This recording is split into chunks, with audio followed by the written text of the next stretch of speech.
నేను ఈస్ట్ గోదావరి నుంచి వైజాగ్ విజయ్ క్లినిక్ వచ్చి కరెక్ట్గా సంవత్సరం కిందట హెయిర్కి ట్రాన్స్ప్లాంటేషన్ చేసుకున్నాను. అప్పుడు కూడా నేను బెస్ట్ వైజాగ్లో ద బెస్ట్ సెట్ చేసి నెట్లో అది చూసి వీళ్ళ రేటింగ్ అది చూసి గతంలో చేయించుకున్న మనుషుల ఫీడ్బ్యాక్ కూడా తీసుకుని నేను ఇక్కడికి వచ్చి చేయించుకున్నాను. ఫస్ట్లో నేను చాలా భయంగానే వచ్చాను, కానీ నా రిజల్ట్ చూసిన తర్వాత నాకే చాలా మార్పు కనిపించి నా ఫ్రెండ్స్ కూడా ఇప్పుడు నన్ను చాలా కూర్చుని అనమాట, ఇది సడన్ గా నీకెలా సాధ్యమైంది, మాకు కాలైంది అనేది.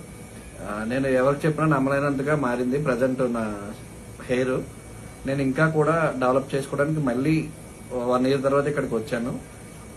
మనకు అందుబాటులో మన తెలుగు రాష్ట్రాల్లో ఉన్న అందరికీ కూడా దగ్గరలో ఉన్న వైజాగ్లో ఉన్న Vijay clinic the best clinic నా అభిప్రాయం.